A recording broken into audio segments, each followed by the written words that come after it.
And, you know, I mean, just them thinking that, you know, I'm a lunatic because I go over and fucking spurg out and freak out on them, you know. But, you know, what I see, and they call me a coward for doing that, but what I see is nobody else is going up and standing up to these people and fucking showing them and putting the fucking mirror in their faces. I don't see anybody else doing it. Bro, I You know, got the only 5 one who's doing channels it I right see is now Paul talking and- about me and trying to start fights with me. Like, it's obviously them trying to pick at me to start fights so we can generate a conversation. And I just keep moving on and ignoring them. And they don't know what to do now because they're used to me and Ian and the old shit. And I'm like, I could do that sometimes. I still might. But sometimes I choose a different approach. I'd rather just let you fail and not even talk to you about you. Yeah. And like I said, you know, why would we want to continue anyway, you know, rebroadcasting like either Jack or any of these guys when there's much more interesting fucking videos and YouTube topics and all kinds of other things that we can go and you know, take care of business. And you're right, when we don't need these people at all. But None see, this is whatsoever. what it becomes now, right? And I just like saw it in myself. Like, we're talking here now, and if we keep talking, we'll move along. But you could see folks in the chat going, oh, so-and-so's over there now. I don't know where over there is because I wasn't here and I don't know what they're doing, but it's the same shit every time. So now we got folks in the audience who got 2 screens open and they're watching, listening to them, bitch and complain. So then it becomes almost a thing where you feel like you have to cover it in a way.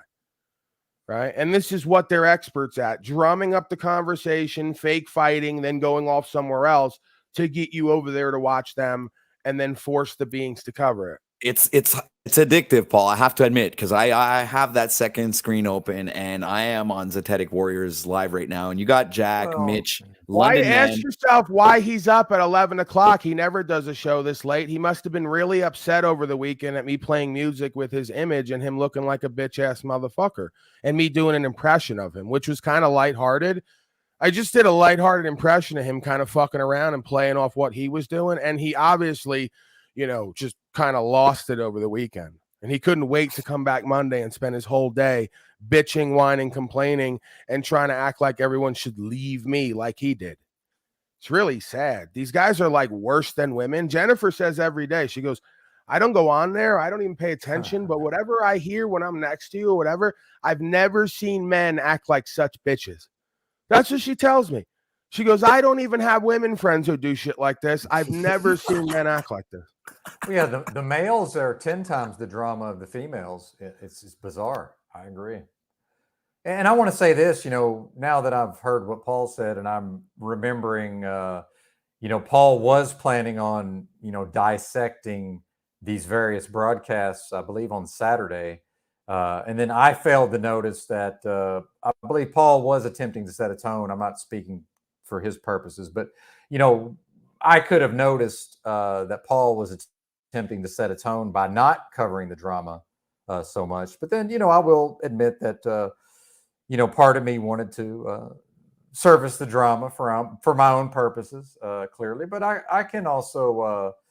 Go ahead, Benton. Let's indulge. No. Go ahead. Let's do it. Put it out right now. Go ahead. You got the second window open. They're addictive. obviously going to bitch, whine, and complain, and it's going to be pathetic. So we could watch it. You know, you do whatever you want. I don't want you all working for me. This is your channel. Oh, okay. Yes. Well, I think we'll get to it, certainly. But what I wanted to say was that, you know, at times I'm a bit oblivious to some of these dynamics. And if I'm detecting that the audience wants and expects, you know, the servicing of the drama, you know, I'm more than happy to oblige. But I certainly can see why Paul is, you just seem like you're over it, I must say. And it makes sense. There's been so much. Bro, I don't want the rest of my career, whatever that's going to be, and everyone around me to be centered on hating on me or having to explain myself and defend myself from nonsense accusations. Yeah, I'm over it. We've done a year of this constant pattern and it goes nowhere because they have no path. I gave up a path to play games with communities no one gives a fuck about.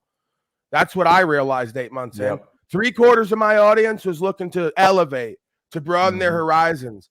They were resonating with me and what I do. And I threw away like 1/3 or 2/3 of my audience, fucking with a bunch of people who dragged me into drama-filled interactions for their purposes because they had no path and no process and no progress. So yeah, I feel like I was played a little bit, even though I was genuinely into it, and there was a lot learned, and it was great content. In some senses, I played myself.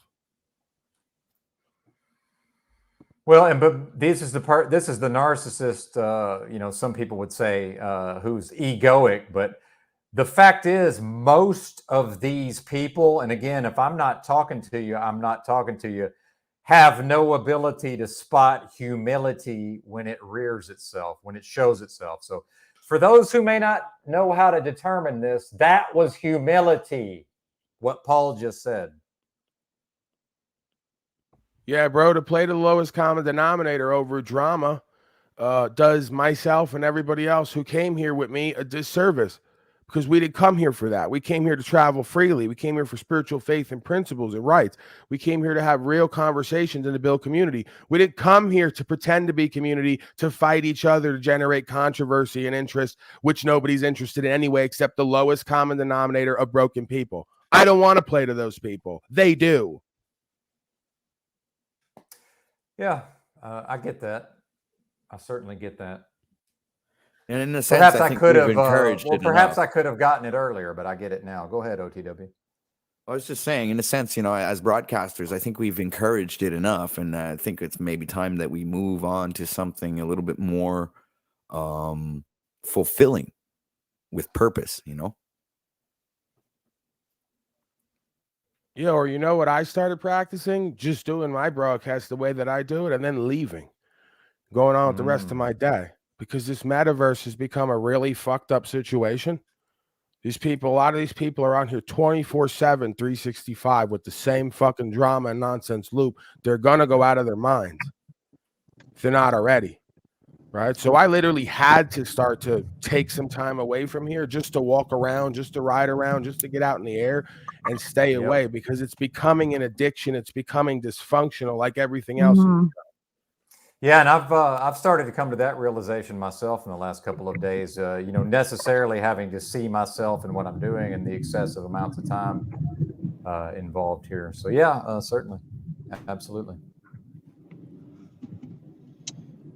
But isn't that part of it? Isn't that what we're sort of like talking about in general? Like there's a concept of loyalty that's being played on the most loyal of viewers, bouncing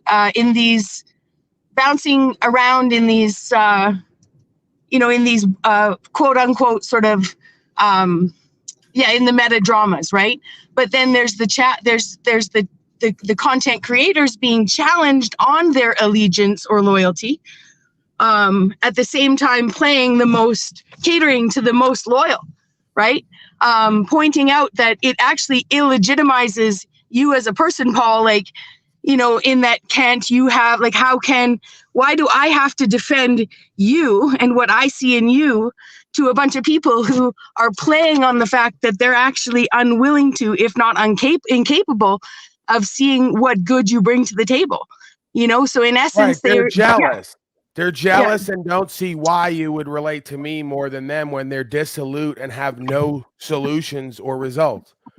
Like you said, they're not even capable of engaging in a productive conversation and being real and authentic. So why would you even care about what their synopsis is of you and your behavior? It's all just a game, because they're jealous and envious, just like Tommy. You saw that day. It all plays out the same way. Don't you dare go over there and deal with him. He's the worst thing ever. As soon as you start dealing with me, talking with me, and get endeared to me through truth and authenticity, they all start catching feelings. They're a bunch of broken hoes online. Well, and I don't think it's a coincidence that comment. Well, real quick, she says Paul trusts no one. I don't believe that. Sorry, go ahead, Benton. Well, and I'll say this, I don't think it's a coincidence that I'm not open to having people even say to me where I can go and what I can do, and nobody's ever said it to me. So there is something to people being, appealed to on those levels. Probably something in that person, wants to be viewed positively. And then back to what Leslie was talking about with the positive and the negative polarities. These people are in a fear state, many of them, and they are experiencing. So the jealousy is they're perceiving a lack in themselves by seeing certain folks, some of which may be on panel right now, who are able to constructively work with people. So yeah, I will admit it. I respond to the drama. I enjoy servicing the drama to some extent, but that's not my purpose in life. That's not what I was sent here to do. That's more of like a side project or just an amusement and a pastime. It's not the reason. And Paul has much more experience with this. So sometimes I challenge people who have less experience than me to sort of maybe follow my example a little bit. Well, then the same thing with me and Paul. The same thing with respect to me when I view Paul. He has a greater amount of experience. He's over the drama. Well, fast forward 9 months to a year, I will probably be in the same position as Paul, where I'm just like, hey, are we really going to keep doing this? I'm over it. And once I'm over it, I'm over it. I guess I'm just not personally over it. But yeah, y'all go ahead. And they know. Coming back full circle. Hold on a sec, Paul. Coming back full circle to what she was saying, Special K, that Paul trusts no one. Yeah, but after the journey that he's been through, so from my perspective, no one here on this metaverse has ever given him a reason to. So why would he trust anybody? Because none of you people that I've seen so far has ever even given him the benefit of the doubt to even. Well, they've given me every reason to distrust. That's clear. Yeah, sack MS. You're absolutely right. So go ahead, Benton. And again, why do I have to trust people on a metaverse for us to have real, open, honest conversations and move forward? That's a man quality. I ain't got to trust Benton and you on the ground 100%. Everything's levels. But I ain't got to trust you all, and you ain't got to trust me for us to come here, be all the way real, and move on with our lives when we turn the camera off. Yeah, I agree. They're just jealous because they listen, take their words when they tell you who and what they are, believe them. When they're happy with you, right? When they're trying to use you and suck up to you, take their words and use it in times like these. He said he's my beta. He said Paulie has the X factor. He said one day Paulie's going to be famous and have a whole bunch of money. That's what he feels. So what would be the reason why he would be acting this way now toward me? Because he knows that fate is not there for him. He knows he's going to have to clean pools for the rest of his life. Okay? Let's just be all the way real with each other. Because I know everyone on here is not looking for money, right? They're just so fucking well off. They don't need it. Bullshit. Right. They don't need numbers. Bullshit. They don't come on here and do 3-4 hour broadcasts to not get numbers and money at some point. Okay? And they're starting to see the walls closing in for them. They got nowhere to go on here. They got nothing to talk about. Nobody's going to support them. And they've also noticed that when you get into wars with people, that's when the support does come because people choose sides. I don't need to start wars to get support and contributions. People have already chosen a side. Hence, making good business decisions. What does Sun Tzu and the others tell you? What do we watch videos on? It says don't engage in petty conflicts when things are going well. If I showed you my numbers, at least off the screen, right? Not necessarily views, the last couple of weeks when I've refocused on my broadcast, contributions have gone up. Why would I start wars with poor, broke, angry, bitter motherfuckers when I'm doing well in all arenas? Well, and interesting that they're the ones saying you somehow insist that, I do something because you have my keys, right? Which you don't. But I'm just saying, like, that's the argument here is like, oh, somehow OTW has, sold out on a business perspective when they're the ones, they're the only. Sold out my integrity and everything I believe in and who I am. But they're the ones. I gave metaversal keys to a virtual platform. And this is the delusion that these people fucking take a bath in, it's crazy. It's just crazy. Well, and they're the ones that made, not they, but I would say specifically, London was the first one to ready to pounce to take, to point out where I'd been. And then when given the opportunity to actually lay on the table what he was explicitly trying to say when he wasn't telling me who and what I should be doing, but rather just warning me, I'm just warning you, Bex, just warning you. Wait a second. You're planning on doing me? You said who or what you're doing. I mean, if you're going to fuck me too, they're really going to get pissed. Yeah. I'm just going to tell you right now. So don't talk about that if that goes down. Go ahead. It's just, again, it's that one point finger pointing out and 3 pointing back. Like, you've never told me what to do. I don't need to tell you I know, nor would what you. to do. Just by being the man that I am, motherfuckers respect me and defer to me, and I don't even need that or like that. It makes me uncomfortable, to be honest with you. Well, and I want to say this, these are people, many of them, I'm not addressing anybody specifically, who are not deferred to. Just because I may defer to Paul in certain ways doesn't mean that other people don't defer to me in other ways. It's not an either or. It's not a 0 or a 1. That's what, and again, now we're back to the lack mindset. And I've solved this keys problem. I'm going to pay StreamYard twice as much money per month, most likely. I haven't fully committed. Probably going to give them twice as much money so Paul can have the keys and I'll have 2 more seats to do with as I please. I've been thinking about That's doing how that important too. it is for me to have, for Paul to have the keys here. He can use them whenever he wants to or not. And I'll have 2 more seats to do whatever I want to with them. See, problem solving, folks. Problem solving. It's just, this is just so low level, petty, and immature. Folks don't care about having the keys to work with you. They care about having the keys so I don't have them, or they can equalize with me. It's pathetic. Nobody even is looking for these people to have the keys and produce because they suck on their own broadcast. Why would they want it here? There you go. Well, you give keys to it's like motherfuckers they who don't respect see- as a broadcaster, if nothing else. Hello? Yeah. Yep. Hello. Exactly. Exactly. You have, look, you see things from my perspective, right? I'm a new YouTuber coming out. I've been around for about a year. Paul's has a lot more experience. And I see Paul as like, okay, yeah, he's the shit, right? So I'm like learning from this guy. And I'm like, oh, yeah, I got to fucking align myself here. I'm thinking about my YouTube channel, being completely selfish here. Narcissistic, if you want to call it that. I'm going all out and saying, oh yeah, this is like the guy that I need to be next to if I want things to fucking, explode or at least get somewhere from where I was standing from, I said, yeah, because this is the smartest motherfucker I've met on here up until now, So I'm just gonna, it's like, yeah, and I don't give a fuck what other people think now, because I've already made my decision. Well, not So only that am I it's not smarter gonna than change them, anything. I'm realer than them, and I'm better faith than them. I continually forgive people and move forward at reconciliation with folks who have attacked me from the beginning or tried to use me and play on me. They won't stop attacking the guy who keeps forgiving them for their attacks. It's amazing. Yes, yes. And I want to say this, as far as Paul's broadcast and his abilities, I have a lot of confidence in my own abilities, and I'm confused when other folks don't. So again, it's not a, well, Paul is so great and we're going to put our faith in Paul. I put my faith in my abilities first and foremost. Then I want to see who can and will work with me and vice versa. Who can I work with to get to something better, as Paul may say? That's fairly obvious to me, but it starts with me and my ability. That's the starting point, always. Okay, so we walk into a party now, right? This is like why I'm disappointed in Z.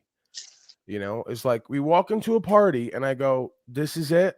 This is the party. Mitchell, Jack, Dee 214, Scott, and London, man. I go, could you be any more of a representation of disenchanted losers? I mean, why is he so inept that he doesn't see that what it does to him sitting next to a whole bunch of people who've done nothing but be jealous and hate on me? Exactly what I was pointing out. If you look at the Emotionally audience, disturbed. This is the panel of the emotionally disturbed right here, who've been disenchanted from the beginning, tried to do panels and gone nowhere, and have been pocket watching and hating on me from the beginning. And they all sit together and act like water doesn't seek its own level. All you did, Z, when you do this every time is convict yourself and condemn yourself that you're just like them. And I thought you were like the 5th member of Saved by the Bell. See, I must be a little gay. Because I go talk to Jennifer months back and I go, Z's a pretty bright guy. He's got a degree and he seems to get it when we rap with people. He's pretty aware, and he's a pretty good looking guy, right? He's got like the world at his feet. She goes, I don't see him as an attractive guy in any way. And I go, oh, I guess I'm gay, because I have such low self-esteem that I think like Z's better than me. Right? Like coming into this, I go like he has an opportunity to be as good or better than me because he's more appealing than me physically. Right? He looks like the doctor you would see if he get out of the basement and get some color, right? Like, he looks like maybe a guy who's got that Hollywood look to him in a way. rather than, you know, the chubby gorilla. So I was all for that. Little did I know his self-esteem was so low and he was so reactive to it that he allowed it to fuck us all up, right? Because I'm okay sitting next to somebody who I may see as better looking than me, have more of a degree than me, have a career path and more options than me. I don't mind that. I look at that as I'm working with people who may be successful, you know, if they're not already. And Little did I know they're jealous of me. Mm-hmm. Like, you guys got so much more money and pussy throughout your life, and you're still jealous of me. It's very telling. You know, It's like the actually weird. humility, humbleness aspect, reconciliation aspect. I'm not jealous of any of you guys, and you're jealous of me when you've all had way more than me in life and squandered all of it. It's funny because you know what? I'm jealous of your minimalist. That's what I'm jealous of. I'd rather have less. I'd rather be like that. You know what I'm Well, saying? when It's you're like I have that broken kind and of empty and have no love, and you start to find a bit of love and you start to find a bit of success in your life, just Yeah. inside out, you don't need much else because you remember what it's like to wake up with nobody and nothing and not even be able to feel properly.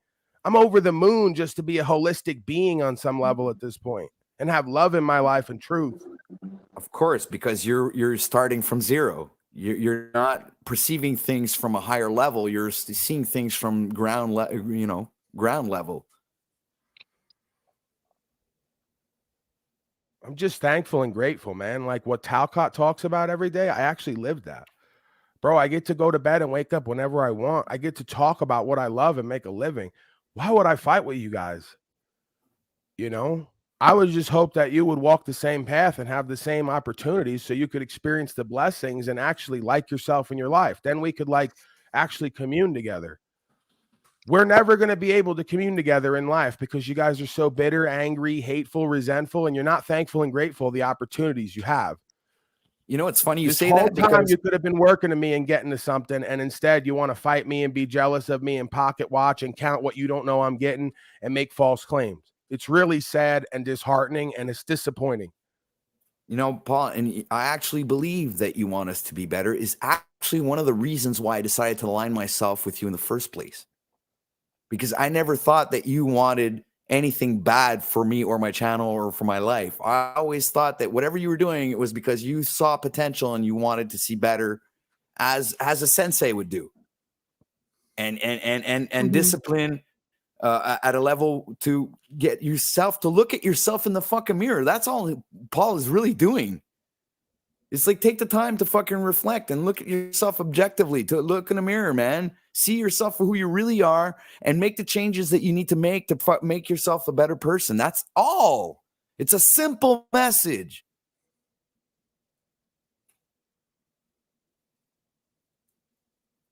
Well, and just speaking for myself, while I'm here, I might as well work with the people who can work with me because I'm no fucking picnic at times.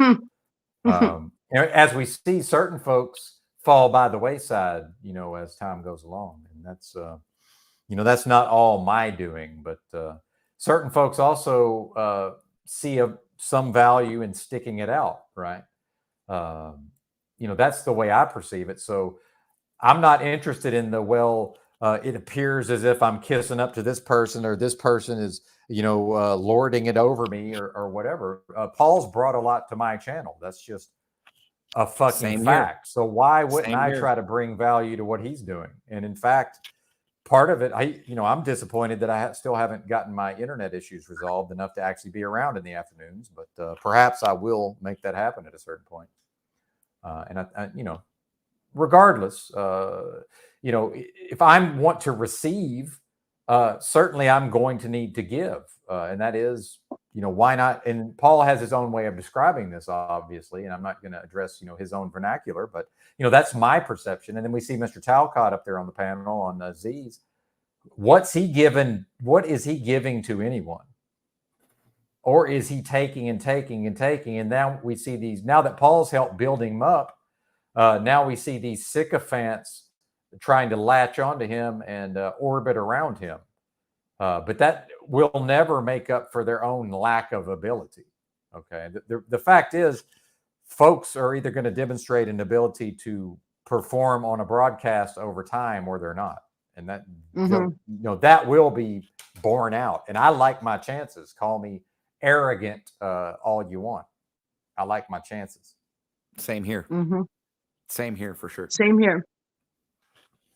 I think I have better chances than these fucking losers. Sorry. I guess I let my pride take over sometimes. It's harder, I like to gloat. Well, and I'm learning. And from this. these guys think that I'm the one who's gonna be I'm making wrong decisions, and no, you guys are fucking completely lost. You have no idea. Well, and this is helping me because normally, OTW, I would also generally become very forceful and directly attacking. But as I was listening to Z call me out, I'm just thinking like, there's no benefit to me responding to this. It doesn't benefit me in any way. Why would I can't even get a address response this? from me? So he's going to start attacking all the people around me so he can generate the interaction. Well, and to be honest, he can't even see when he made I could pull out how each one of these, men chose to use my sex and my gender, against me, leverage it against me. I don't know who's in the white avatar. I can't figure that out. But the other 5 did just for humor's sake. I'm not trying to say they made a big, huge meme of it, but whether it was for humor's sake or for some sort of sake of calling attention to themselves, definitely 5 of those men have used my gender against me for their own entertainment gain. But that's not my point.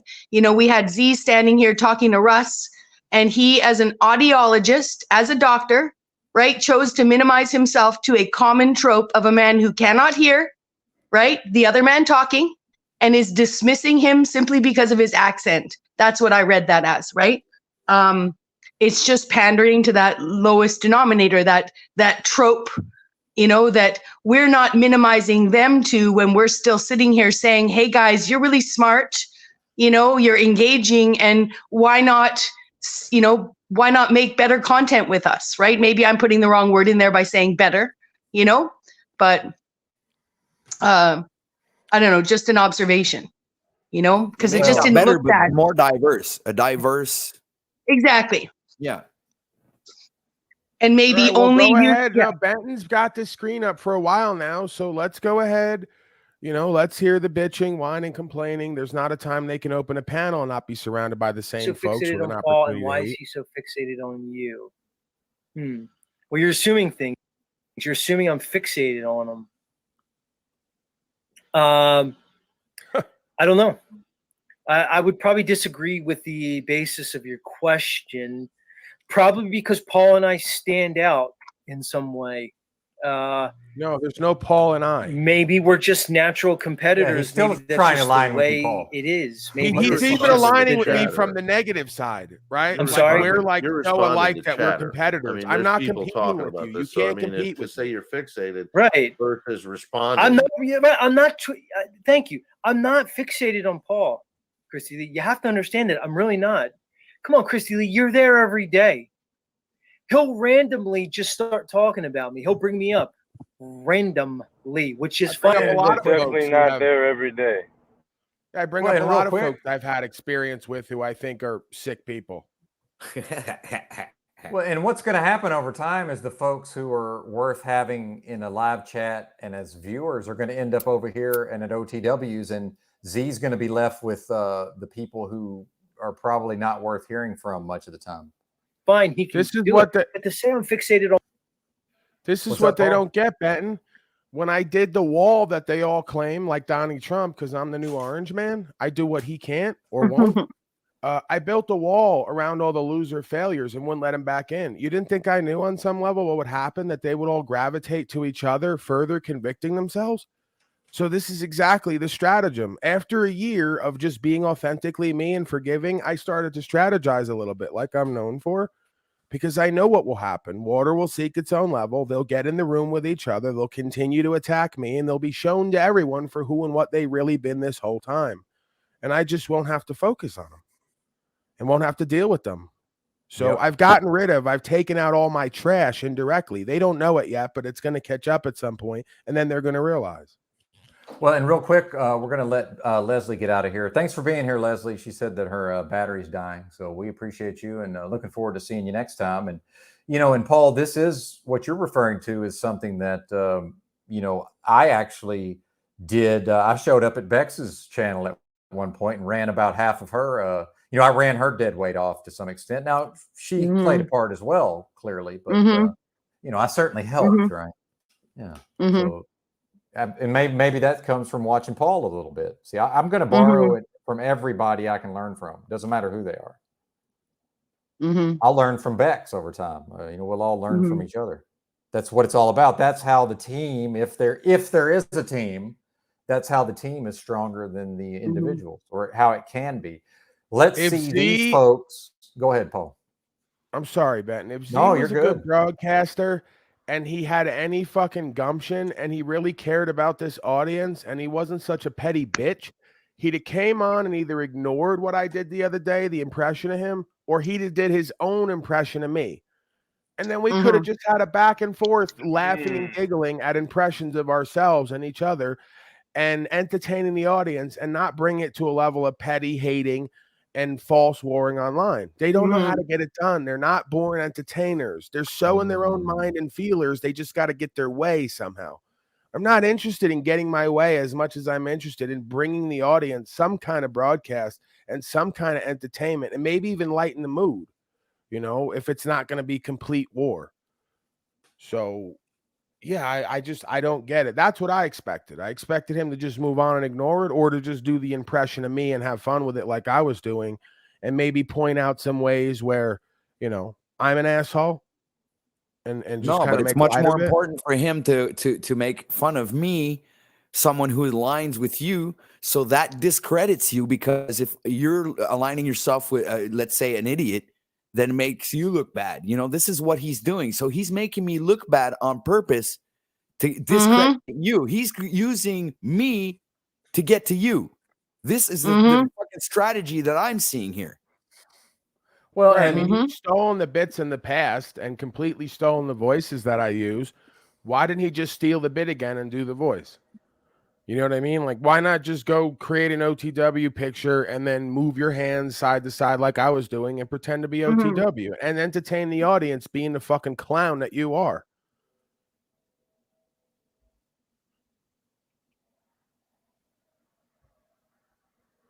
Yep. Like he says, though, maybe I'm not here to do a good broadcast and have community or really anything. Like he keeps saying, maybe I have my own reasons for being here. Yeah, I'm starting to wonder more and more what those reasons are exactly.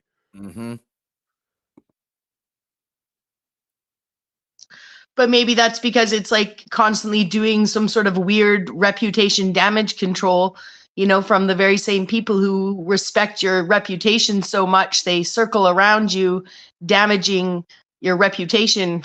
I hope I made some sense there, because it is really bizarre behavior, for me specifically, to be invited almost every single time to a channel, to know that I have a open door policy almost, to then suddenly be just once appeared on some other channel and on your channel, and suddenly it's wartime, but it's not possessive. It's not possessive. It has nothing to do with trying to diminish my voice.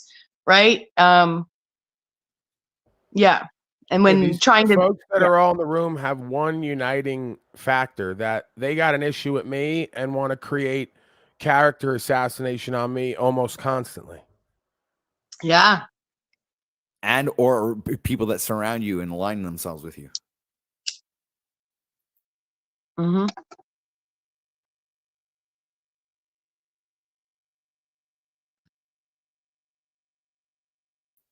Benton, you're muted, man.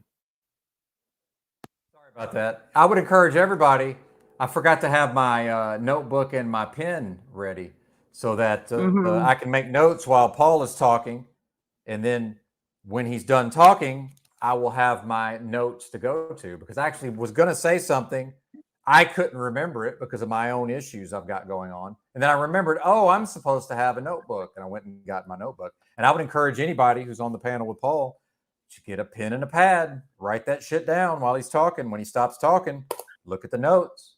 Or if it never gets to your turn, now you've got something for your show or your broadcast, right? Don't rely on the memory. And I'm not here giving advice. I'm more talking to myself, right? Well, I believe that's how you should look at things as a broadcaster. Is like, talk to yourself and tell yourself things, and people will either resonate or not. All right, we're going to watch a little more of this. So Paul's wrong. I'm responding to the situation. I could just ignore everything over and over again. I'm choosing to respond here and now. Now whether I'm fixated on them, that's a matter of opinion. I don't think I'm fixated on Paul. I think Paul is butthurt because he saw a dynamic with me and him. When I distanced, no, that's called disappointment. Like he didn't see it. No, that's called disappointment. Myself from Paul, he realized that that dynamic was not going to come to fruition. If you really want to know where I'm coming from with this, and I'm okay with that. And Paul moving is on. upset because the dynamic of me and him moving forward with the show is not going to come to fruition because Paul wanted the power dynamic over me. I said it to Paul. I'm unwilling to. You gave it to him, you fucking. I'm Paul's beta bozo. There's no coming back from that. No. What? Right. So he calls himself my beta while I tell him, please don't call yourself a beta. I'd rather have an equal here, but I wanted power over him. As if we all weren't there and didn't experience it. See what they do? I was there when you said that. And even as he says it, you can tell by his tone, he doesn't believe what he's saying. He's bullshitting himself and everyone else. 100%. Yeah. And I'm not anybody's beta, but I'm getting older, folks. I don't have the energy for these direct confrontations necessarily. I'm glad Paul showed up and took care of it because I just don't. Over time, I have less and less energy to just take people on directly. To proceed with any type of broadcasting format with him in the power dynamic. Like people said, Opie and Anthony. It's not Opie and Anthony when it's on Opie's show and Anthony's second fiddle. If Paul thinks I should play second fiddle, that's fine. What's wrong with you? If his listeners think I should play second fiddle, that's fine. I evaluated the landscape and I decided I didn't want to be Paul's sidekick. It's so plain and first simple. He says, I want to be your beta, Well, then so evaluates the landscape and breaks bad and says, I'm not going to be your beta, instead of just working together and doing great broadcasts for the audience. He's too busy sitting around evaluating who's in charge and who's getting all the notoriety. You're pathetic. That's not how it works. Well, and how about do better and rise to the level? If the person next to Z is doing a better job, how about work on the skills and do better? Meanwhile, now he's going to work with a bunch of people who can't rise to his level. Thus, the product will be less. He would rather be a big fish in a little pond than be in a little pond with two big fish. See? There you go. And he's going to let these people drag him down, which he doesn't realize. I realize it, and I'm waiting for it. Because I'm long game daddy, right? I don't even got to fight these people. I always win because they're not aware of themselves and what they're doing, and it's going to take them down. I don't even have to fight them to win. Yep. This is not the first time Zetetic Warrior shoots himself in the foot. Let's be honest, guys. Come on. Why do you guys think he left power for, dynamics? 2 months, It's probably really what it is. It's just natural power dynamics. I was unwilling to be second fiddle to Paul. That's probably really all this is, if you want to know the truth. It couldn't really be a power struggle because you you being an hadn't made insecure a bitch. I progress agree. into putting anything together. So the power struggle hadn't even occurred. It was just even determining whether or not you guys could move forward and discuss the power dynamics. And that didn't seem to be an outlet for you because it seems like he wants to be the king of the mountain, regardless about the content or whether or not it's going to be good for anybody else other than him. Yeah, He should I want to agree. be king on the, go ahead. No, I was just gonna say, the dynamics part is funny with me, right? Because when you were just over there at Benton's, or when we was over there at Benton's, right? he said to me about London, man, I thought me and you was cool, right? But you're making videos about me, right? This is what he said. You're making videos, right? But this is the thing now. I thought him and Jack Talcott was cool, but this guy will go out of his way to make videos about Jack Talcott. But when we do the same to him, we don't like him apparently, right? We don't like him. I was saying to him, right, before he booted me off or put me in the back room, I said, Paul, you actually give me content. You're actually gold, in case you didn't know, right? Well, see, this is London is now spinning. What happened when London was over here is that Paul was calling him out for his inconsistent behavior, not for doing a specific thing. But again, context and nuance is generally lost on many If folks. I And give that is him correct. gold, why doesn't he ever invite me and promote me like Tommy and Z and everyone else on his broadcast when he's doing broadcast about me and against me? See? He's admitting subconsciously it's all fake fighting to get me to react, to get him energy and content. Really, they all love me and they respect me, but they got no content without generating false drama with me because they can't hold a candle with me in the room with me, right? Or if they can, they feel like there's pressure there, because that's all it was, is he was pressured to have to rise to an occasion, to do a good broadcast, to bring energy, to be real. Just like the broken hose, when you give them a spot, they can't rise to the occasion, so they fold in on themselves and generate fake fights. Well, and look how many people are on Paul's panel, and then Paul finally, for whatever reason, leaves the broadcast, and then it's 4 people who just can't even say a word. You know, I've been up there on Paul's broadcast. He dropped off, and I just started talking. I don't know what the fuck I was saying, but I know that I'm not going to leave dead air and 150 people in the live. So better bring it. You know, I will get to something eventually. Thank God he came back and bailed me out. But it seems like the people who got nothing, he just sort of leaves them up there to flounder, right? Probably Paul knows what he's doing in that regard, right? I'm just assuming. I don't know, but I'm guessing he probably knows what he's doing. But yeah, you can drop off and leave me up there. I will come up with something. I don't know what I'm going to come up with, but I will start talking until I figure it out. While some of these bozos, and I'm not talking about Z, but some of these bozos will just sit there in silence, trying to figure out how to. But then Paul comes back and they want to all talk over him. I notice all of this stuff, Paul. I see it.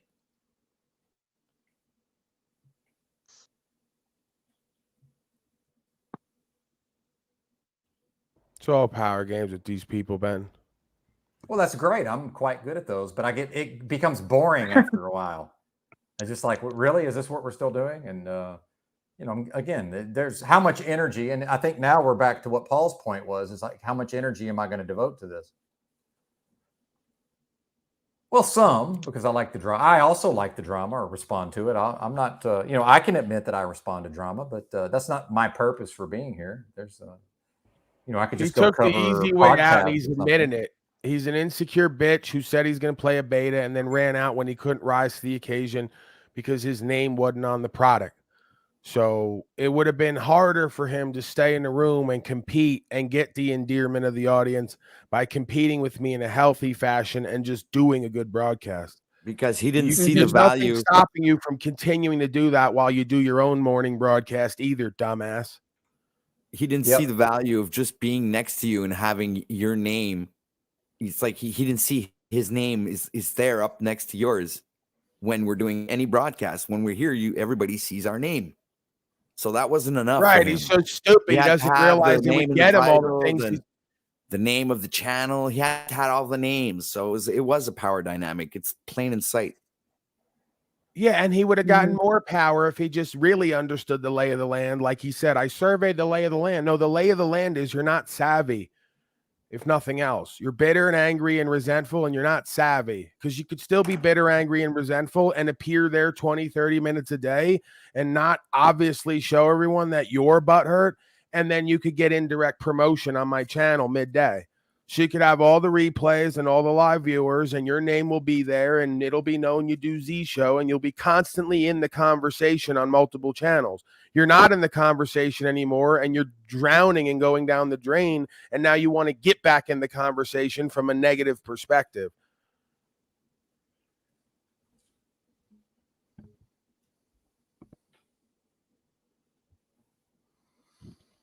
Well, and how many of my subscribers came indirectly from Paul? Meanwhile, I've never promoted my channel on Paul's broadcast. And Paul's Oh my mentioned God, me Benton, you from time to fucking put time. the connections together. You're like a fucking genius. You're like Isn't the that next amazing? Elon Musk. Benton Musk out here.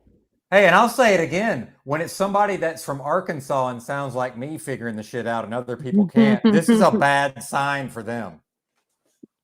I agree.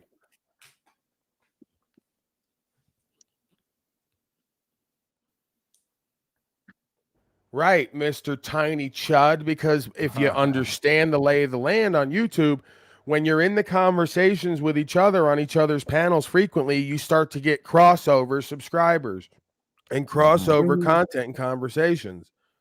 And that's exactly what they're trying to generate here. They all want to be in the conversation more. They want more numbers, energy, and attention. And they're like broken children who can't get it in a positive way. Now, when I'm promoting some of the other channels, part of that is maybe I think that people will go over there and then that will make me look better, right? There's some element of that also. Like, hey, we just came from Benton's channel. Now Benton shouted out this other channel and we've gone there and it's like, well, wait a minute. Is this really a thing? And then it makes me look better. Or it's somebody like Bex who will see her numbers grow over time because of what she's doing. I mean, this is not rocket science, folks. I think people are overcomplicating these things to some extent. Right. And then we can have the conversation about how everyone who bumps into me for long enough winds up making more money immediately month to month. We could have that conversation as if I didn't know it. Right. They say I'm all about me. If I was really all about me, I would have never did a panel to begin with, because I got about a dozen people, including people who flip-flopped over time, who I know that their monthly value has increased because people have become aware of them, and the people who are over there are contributing and supporting me. So when they see people who are working with me and not trying to hate on me, and whether they disagree with me or not, move forward as men, they get contributions and support. So I'm knowingly, indirectly taking money out of my pocket by having people next to me and working with them. And I don't even focus on that because it would be a negative for me. Right? Yep. Where the hell's O'Shea? Haven't seen him in a little bit. All right. Do we even want to watch more of this? I mean, I don't even know at this point. I don't know. It's just going to be constant looping. And look, Scott's there. Mitch is there. Maybe a couple more minutes, Benton. not too much longer. Yeah. Scott being there is a bad sign also. But he still put me in the back room. You can't win with these type of people, right? So he can make, videos about Jack and everybody else. Soon as someone does it about him, immediately they don't like him. It's projection because he don't like. They keep blaming me for making videos. I don't make videos. I come on and broadcast. Talcott Clip Collection makes videos about Jack. Well, and I used to think some of these folks were disingenuous. At a certain point, I just don't think they can keep track of details, some of them. Yeah. Yeah, I agree. And they don't see the difference between taking a clip and putting it out of context, right? Versus taking versus finding a clip to suit their agenda. I know it seems like I'm, it's two sides of the same coin, but it's like actually looking for looking for an opportunity. One is looking for an opportunity to sort of just show how absurd it can be when you take the words out of context. The other is actually purposely trying to paint a false picture. Does that make sense? Or am I just being redundant? No, that makes sense.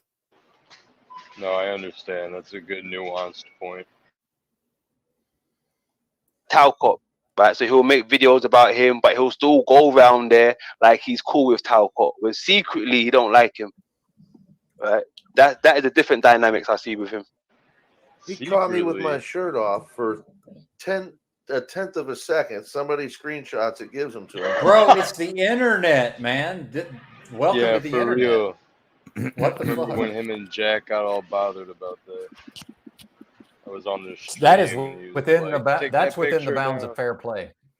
Sorry, Christos. Yeah, that is within the bounds of fair play. That's just what it is. Yeah, just like the The skid mark. difference is that if I was stupid enough to put my fat ass on camera for everyone to see and they rebroadcasted it, I'd immediately use it as motivation to get my life together. I wouldn't sit around bitching and complaining for the next 6 months that you got seen for who and what you are. He uses it as a meme. I wasn't even on his channel when it happened, and I would suggest he can't do the work that I could do. I'm 20 plus years older than him. Scott, you're and delusional. his belly is Oh, probably suck much it, man. bigger than mine. Scott, you're delusional. So it's odd that he would I don't think know. that- I don't know. Honestly, if I had to take the over under on that bet, Scott, you're going to get the over. I'm sorry. I He's bet if we bigger put than you me. guys. All right, if Morgan starts talking, I'm out. I can't listen to Morgan. Bigger than me. Well, he's taller Benton, than where you, do you- too. I'm sure. not this Bullshit, way. I'm Well, just 6'4", go live. 6'4". He's Oh, with you're big Mitch in like London that. live. No, pound for pound, like if we're talking raw tonnage, Scott, you win that. Mitch, what are your thoughts on I'm that? at 360. I think he's pushing 4. Come on. And he's shorter than me. Scott wins on the raw tonnage. I'm just saying. That's it. I can That's hold just it it. down more than he can. I promise you. Scott, there's something called muscles. You ain't got them. Exactly, Z. Exactly. Morgan, sorry, I didn't see you back there, Morgan, a lot of time. Mike, Morgan, give us a microphone check, brother. Well, that was fun. No, not listening to Morgan. Were you there when he bugged out on OTW stream when Morgan flipped out? I think OTW had called him retarded or something, like inadvertently. OTW, if you're there, you know what I'm talking about. I saw please? that. Okay, good. Yeah, I saw All right, that. that's all. Yeah. Oh well, sometimes things just slip out of my mouth.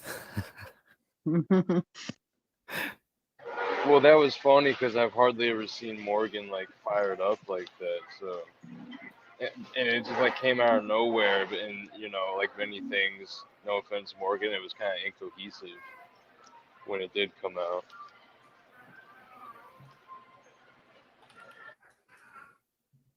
Looping. Yep, another revealing day. You know, Well, I don't know, Paul man. came up at the time he did.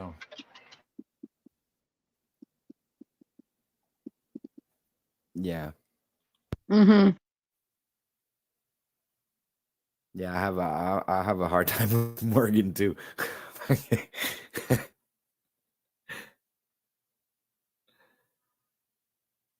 But if you do go live, like right now, there's Mitch and London. Fucking Zetetic Warriors going in 7 hours. This must be a special day. I feel like Yeah, it's, we're you 10 know, hours in. I'm been happy played to out. keep it. Yeah, I'm done for the day. I'm happy to keep it going if you folks want to hang out, but I still have time to go do things today. So to Paul's point, perhaps I should go out in the world at least for a minute or two. As much as it's aggravating me out there, I might as well go get a couple of things done. So I'll leave it up to you folks. I'll be on my phone watching. So, but you're free to hang out and do whatever. All right, And Paul, if you want to, you can wrap up. You can wrap up when you're done, or just whatever, man. Whatever you want to do.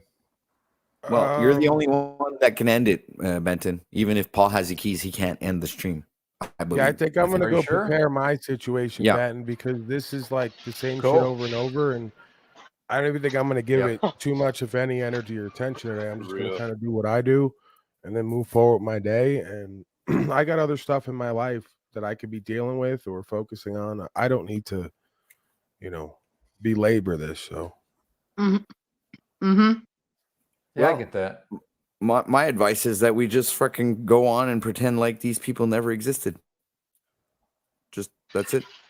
Yeah, I'm not going to be inauthentic. It's Mhm. like if there's generally something kind of, rolling around in my head or in my body, I'll speak on it and then I'll move forward. But I'm not going to perseverate for 2 hours trying to stop it moment by moment and rebut the claims, and it's just beyond that at this point. They're gonna keep doing it. You believe, like Z says, guys, come on, believe what you want to believe, right? I mean, it's laughable at this point. It's so clear who and what we all are and what side of history we're on and what we stand for as men away from the screen, and the on screen just kind of seals the deal as well. So I know my worth, I know my value, I know my intention, I know my results, and I really don't benefit by interacting with a bunch of loser failures who have none of that in their life away from the screen, let alone on it. What's up, Keith? Hey, what's happening? Everybody good? Just, oh yeah, we're good. How are you? Yeah, doing all right, man. Doing okay. I missed most of the show, and it sounds like you guys are wrapping everything up. Well, just, you might be changing that, sir, depending on how this goes. But please continue. Oh, sorry, Keith. I keep calling him sir.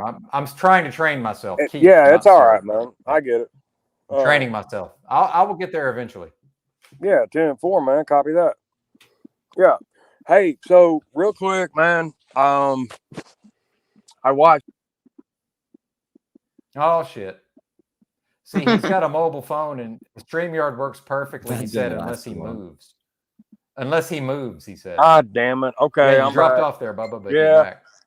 So, I seen a video from Paul and realized that I had seen this video like maybe a year and a half ago, where he was in Colorado and dealing with the police, and the license registration shit.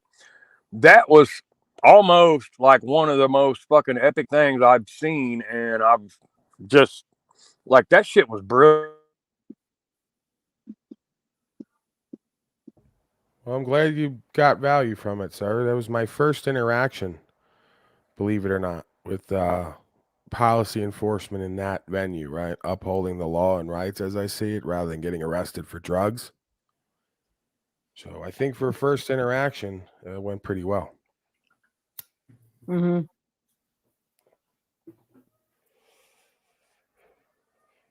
think he dropped off. Are you there, Keith?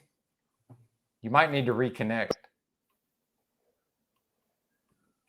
Yep, he'll come back. Shit. You're back. Yeah, man. Okay, so I'm not using the iPad. I'm on the fucking iPhone and this shit. Yeah, anytime I move the phone, it drops out. My apologies. I'll correct that. But anyways, like, I watched the video again just a day or two ago, and I was like, I recall this, and that was kind of one of the things that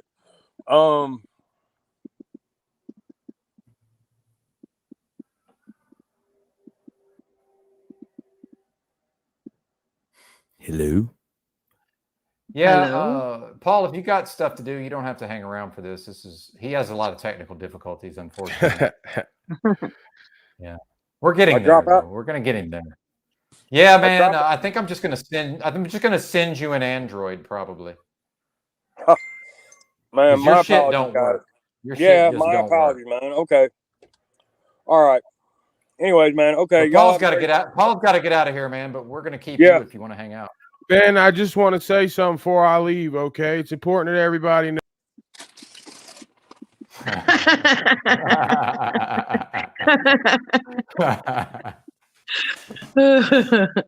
Oh, man. That was good.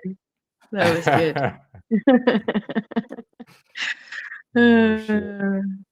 That's so funny. And I got something for Bex real quick. If you can see the screen, hopefully this will work. Yeah, here we go. You seen this? You said something earlier. Somebody said something about it's Benton's internet. This is an animated, Benton internet. I don't know what this is or where it's from, but oh, that's good. Yeah. Why does the person driving the car make me think it's Mitch? Oh yeah. I don't know. But yeah, we're going to wrap up pretty soon, unless Keith's got something. I think it's probably a good time to get out of here. Oh no, man! I just want to check in with y'all, man. That's all. Yeah, cool. Yeah, okay.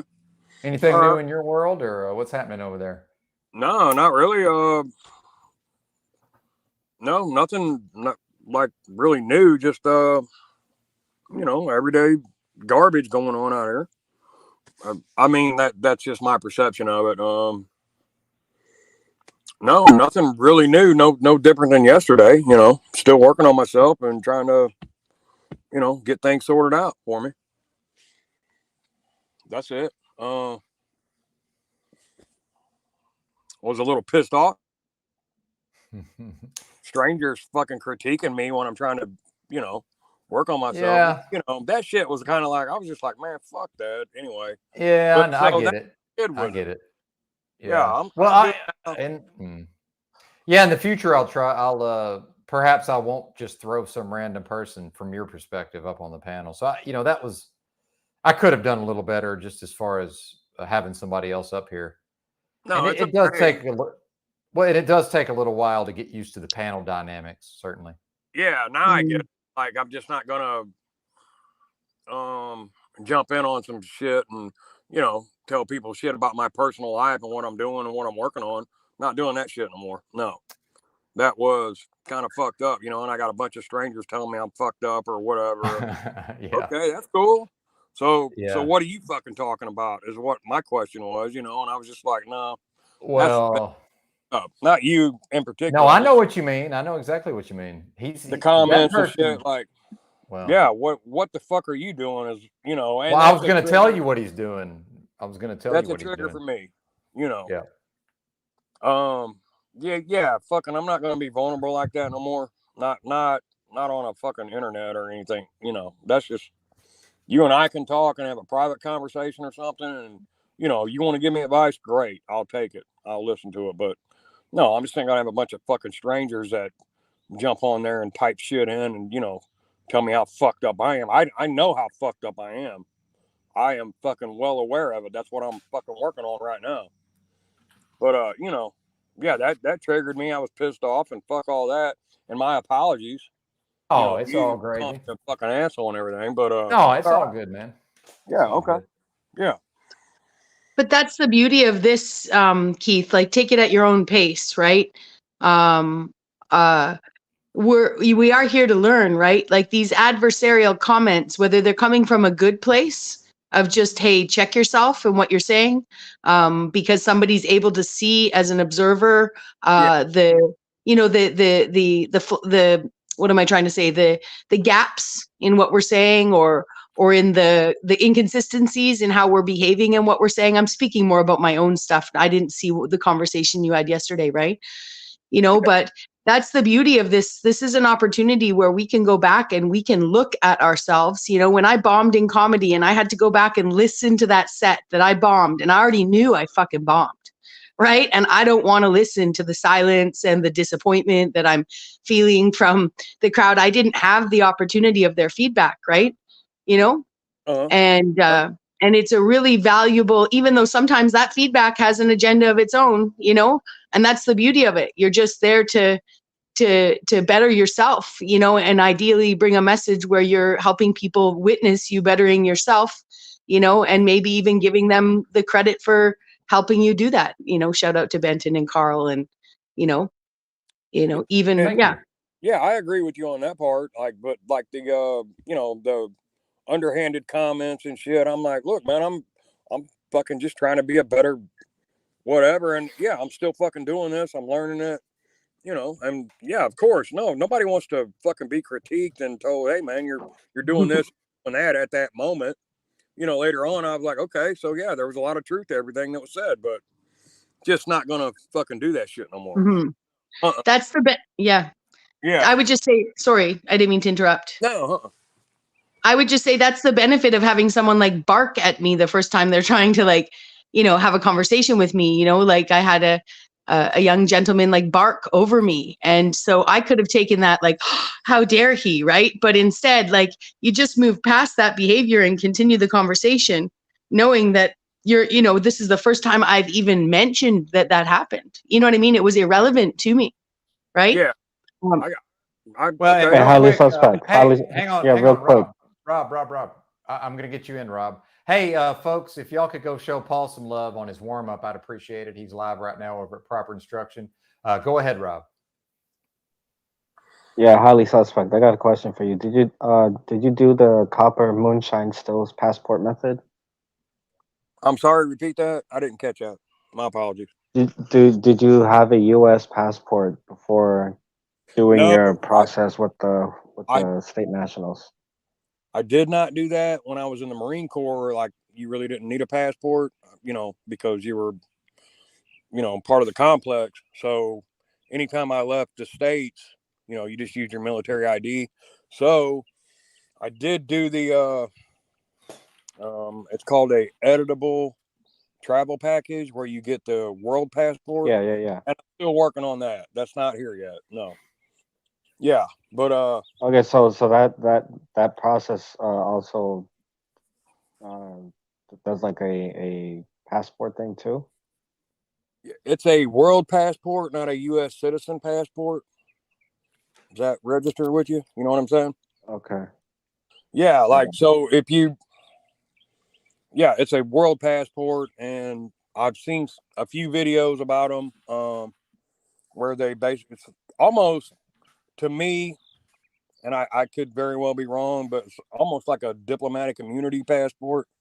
If someone from a foreign land comes onto this land, like it says, do not detain, shit like that. I've seen it.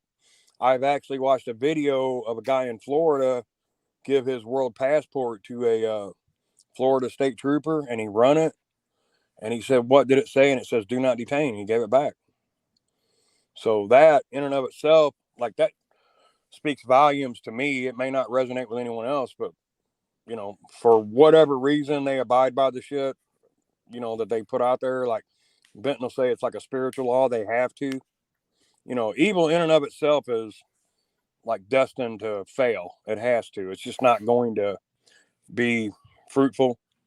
So, having seen a few videos like that, yeah. So I did the editable travel package type thing, and I'm just waiting on some stuff. I did the photos and all that and sent it in, waiting on it to come back. And me and Jason have talked about it, and I was just trying to help him out or whoever else I can help out. Yeah. I got you. Thank you. Okay. Yeah. No problem, man. I'd love to help anyone I could possibly help in any way I can. It's a pretty good feeling, But like me and Jason have talked, and it's always, there's another step after you do this.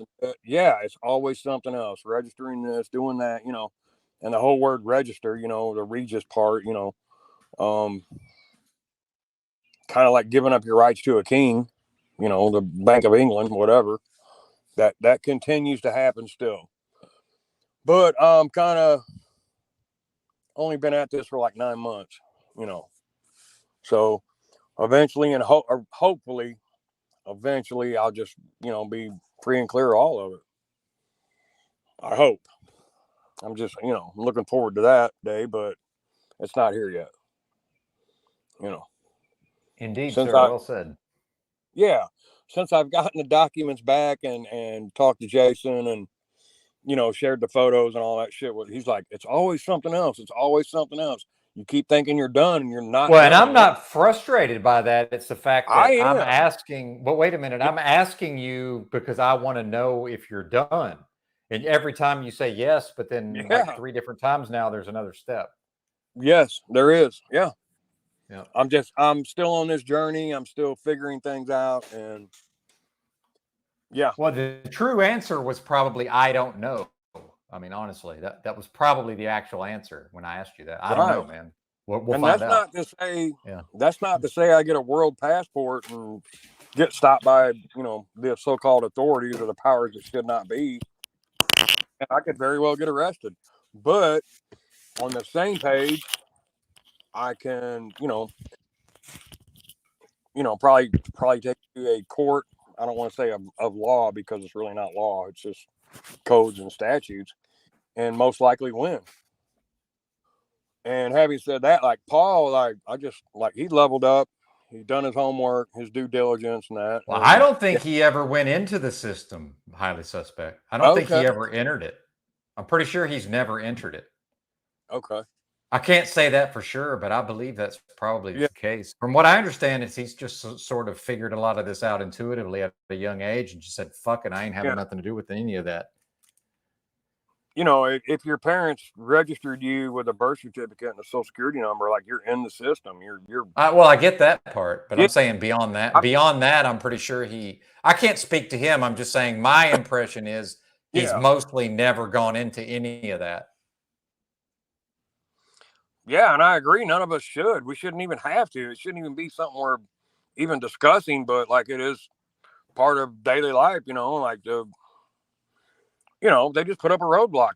That's illegal. You know, you can't just stop me and say, hey, I just want to check on you. You got insurance. No, you can't do that. You're violating my rights.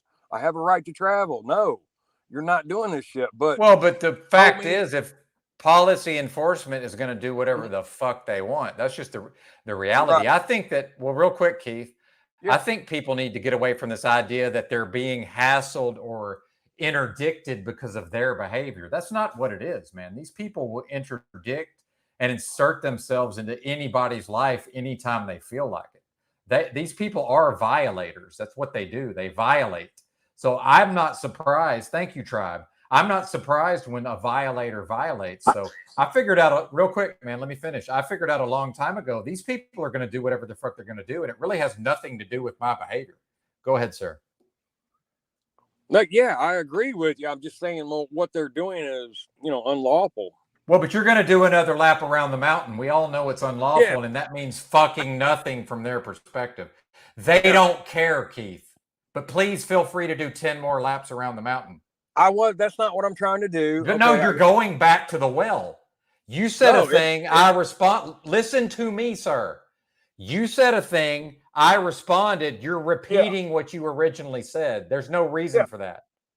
There's no reason for that. If you've got something that builds on what I just said, please build on it. Otherwise, let somebody else talk. 10-4. Go ahead. Thank you.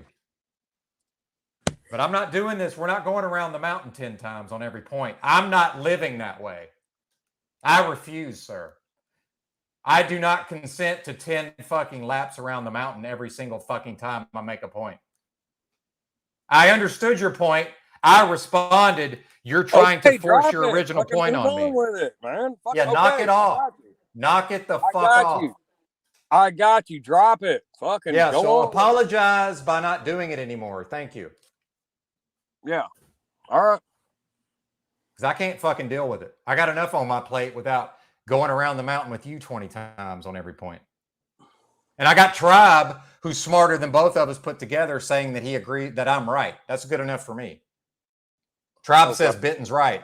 He's great. So let's move on. Great. Thank you. Okay, move on then. Fuck. Drop it. Let's go. Yeah. So back to my point. If you want to expand on my point, which is these motherfuckers are going to violate regardless of what I do. So why am I concerned with what they're doing in the first place? But if I don't know the fucking law. They don't know the law. If I don't know it. Bro, it's not to argue with them on the side of the road. That's a mistake.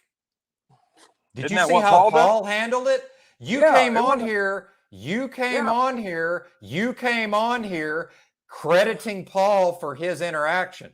Yeah. He fucking had the documents. He showed them. He explained to them what they were doing was unlawful. And I'm not there yet. I commend him on that for doing his fucking work on it. That's all I was saying. I'm trying to get there. That's it. But me not knowing it is my own fucking fault. It's not their fault. Lack of knowledge. You feel like they should not be able to violate you. It's not knowledge. Like, yeah, I do feel that way. Like, no, I shouldn't be able to trespass on anyone. And so go back to Paul's video. I just watched it. I got Listen to me. Listen to me. Paul did not get incensed or go into an emotional space of, oh my God, I'm outraged that these people are behaving this way. Because if he had gone into that space, he probably wouldn't have been able to conduct himself appropriately. I got you. Copy that. I understand what you're saying. I get you. Yeah. Okay, so I'm still fucking working on it. Okay, bro? I'm working on it. I'm not fucking there yet. When I get there, we'll all know that I'm there.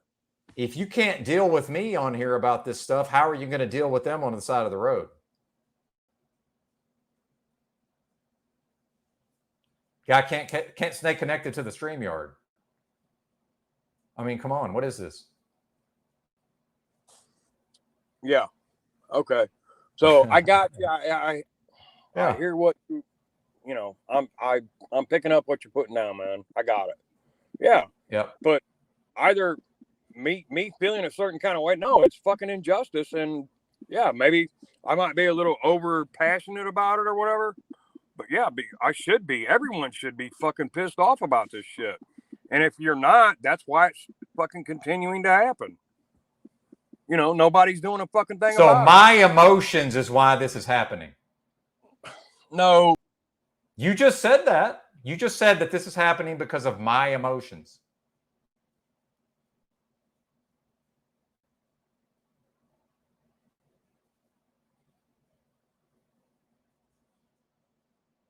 Was he back and then No, gone? he can't Or stay he's there? connected. He just can't stay connected. Why wouldn't you be fucking enraged? Or okay, here we go. Let me fucking examine what I'm going to say right now, so I don't offend somebody or have a stupid ass fucking comment thrown at me. No, this should piss you off that these fucking tyrants just stop you for any fucking reason they want to have and trespass on you. That should, yeah. So me being emotional about it, yeah, that's you're absolutely right. That's wrong. I shouldn't do that. I need to know. I need to do better on that, page. Because That's when it. I deal with the cops, I'm somehow able to be calm, cool, and collected to get my way. Yeah, well, I got a problem with Surprisingly, fucking shocking. Yeah, no, it shouldn't be shocking. You know me. No, it's fucking garbage. But I'm working on it. I'm fucking trying to do better. That's it. Period. And then when I get there, I'll get there, and everyone will know I've got there. I'm just all I was saying was like the guy was brilliant. He did great. Yeah, and he handled business. I'm not there yet. That's where I want to be at some point. I don't have the time. I haven't put the time in yet to be there. That's all. I'm not trying to do 10 laps with you. I'm just trying to have a conversation. That's all. And please forgive me if I sound like a dick, but like just because you feel like I'm not fucking leading the conversation or bringing great content. I don't even give a fuck about content, Jason. You can call me privately and we can discuss this shit. I don't care about content. I don't give a fuck about numbers or any of that shit. I do care about me being trespassed on and these motherfuckers doing illegal roadblocks, violating fucking Fourth Amendment rights and shit. Yeah, I care about that. Yeah, and it pisses me off. I'm fucking mad about it. Everyone should be. And if you're not, then you ain't got no right to fucking even talk about it. Grab your fucking ankles. That's it. I don't think it's appropriate for you to address what I should or should not feel about anything. Man, it's just a fucking opinion. Hey, you're the one with unhealthy boundaries, not me. It's my opinion, man. So fucking what? I got unhealthy boundaries. Big deal. So what? I'm working on them. Who gives a fuck? I mean, jump in the chat and fucking say some dumb shit about it or whatever if you want. I don't fucking care no more. Yeah, that should bother you. It should fucking bother you. If it don't, then whatever. That's cool. Well, I've accepted no it. right to fucking even talk about it. Oh, I can talk about anything. Because I'm a fuck. free human. Wait a minute. I incarnated into the realm, sir, and I have absolute right to discuss whatever I choose. You do. Like Jason, sometimes a psychopath. It's amazing how Americans don't believe in freedom of speech anymore. They're not Americans. They're fucking citizens. Talking about you. There's a huge difference in that. Like, no, like you can say whatever the fuck you want to me, about me, and whatever. That's cool. Yeah, run that shit. But if the fact that a man can't just fucking drive down the road without some fucking jackboot thugs stopping him and asking him about his day and what the fuck he's doing doesn't bother that man, then that's on him. You got no reason